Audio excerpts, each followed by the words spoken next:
대한 이야기를 하고 있을 때 예수님께서 그들 가운데 서시어 평화가 너희와 함께 하고 그들에게 말씀하셨다. 그들은 너무나 무섭고 두려워 유령을 보는 줄로 생각하였다.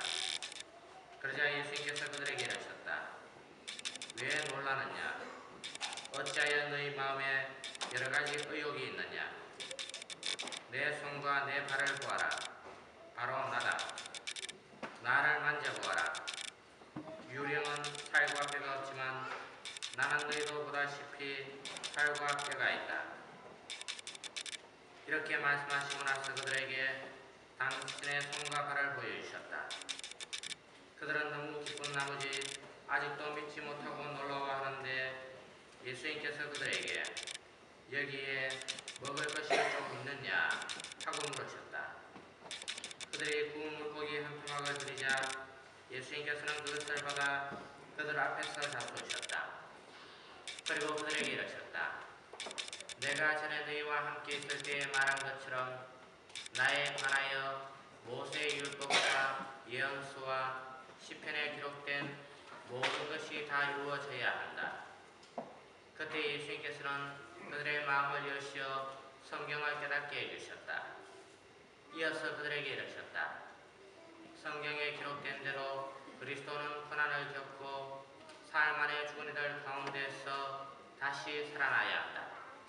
그리고 예루살렘에서부터 시작하여 죄의 용서를 위한 회개가 그의 이름으로 모든 민족들에게 선포되어야 한다.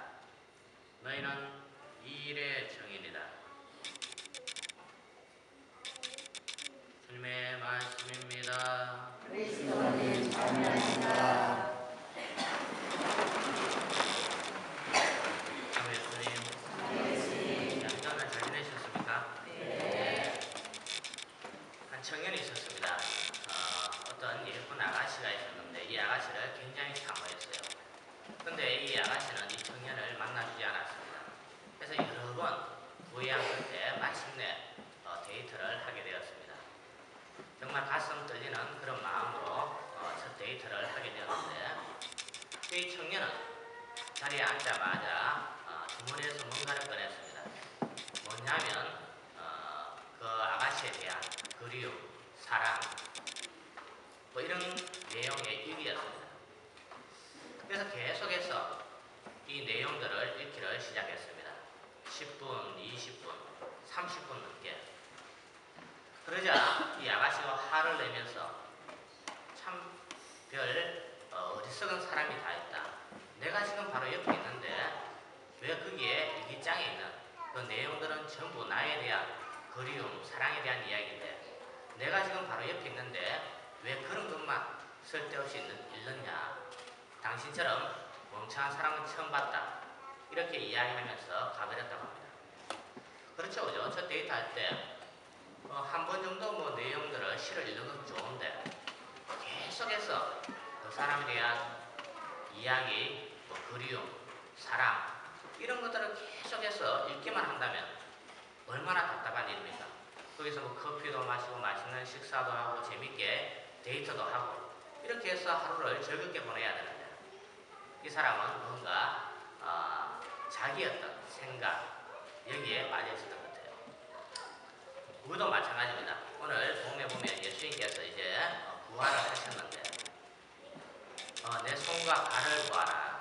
틀림없이 나다. 그리고 또 음식이 있느냐. 그렇게 이야기하시면서 구운 생선을 갖다 주셨다.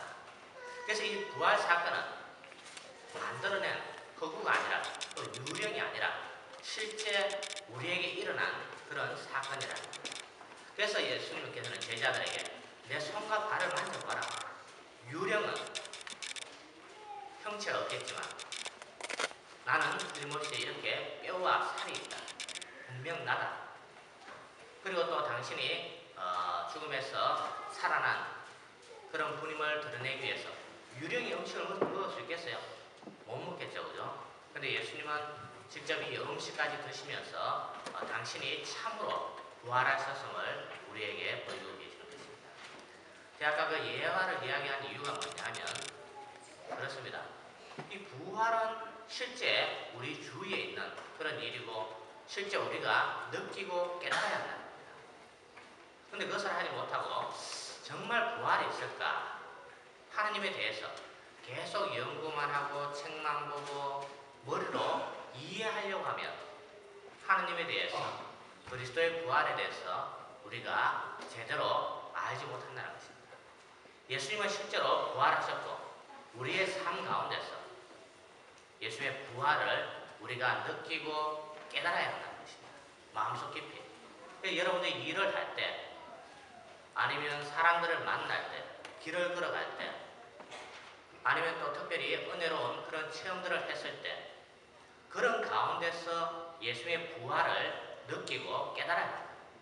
머리로만 자꾸 이해하고 하나님을 생각하고 그리스도의 부활을 생각한다면 그것은 헛된 일에 지나지 않는다는 것입니다.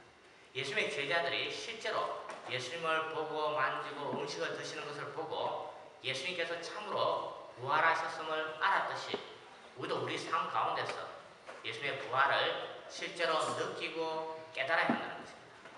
그리고 이렇게 예수님의 부활을 목격한 제자들은 어떻게 했느냐? 가서 복음을 선포하기 시작했다. 죽음을 두려워하지 않고.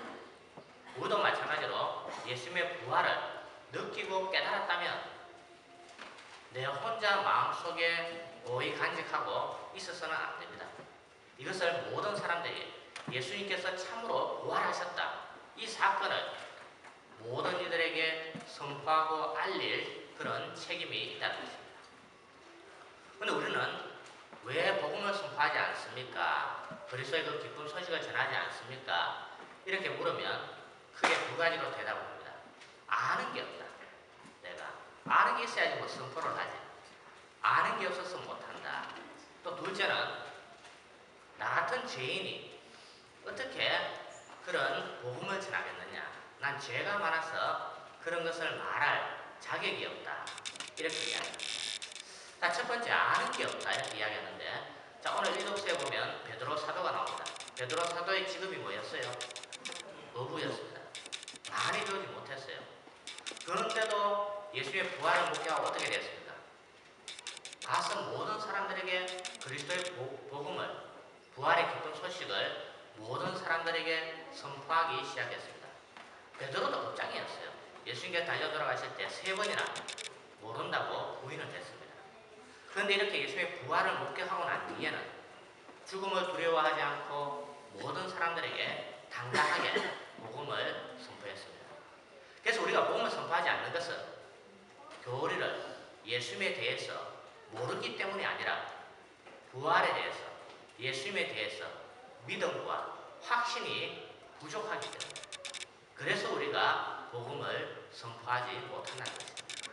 내가 정말 마음속 깊이 하나님을 느끼고 깨닫고 그리스도의 부활을 체험했다면 이 기쁜 소식을 모든 이들에게 선포를 해야 됩니다.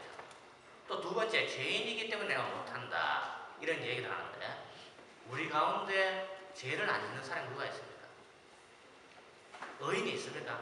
난 태어나서 한 번도 하늘 오르러 죄를 지어본 일이 없다 생각하시는 분 손 들어보십시오. 있어요? 예? 다 죄를 짓습니다. 잘못을 범합니다. 이런 죄를 용서해 주시기 위해서 예수님께서 우리의 속죄 제물이 되셨다. 오늘 요한 1세 보면 이독서에 그죠? 우리의 변호자가 되셨다. 예수님께서 친히 우리 죄를 용서해 주시기 위해서 십자가의 제물로 당신 자신을 내어놓고 또 구세주인 그분께서 내 변호자가 되시는데 우리가 무엇을 두려워하는가? 예수는 우리의 죄를 다 용서해 주셨어요. 그래서 십자가의 제물까지 되셨습니다. 그런데 우리가 죄에 자꾸 얽매여 있고 나는 죄인이다. 그래서 나는 못한다.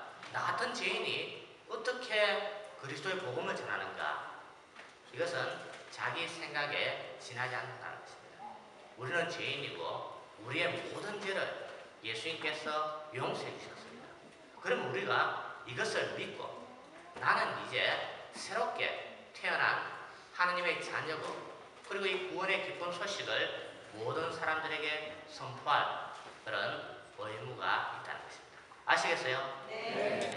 그래서 이제부터는 여러분들 나는 뭘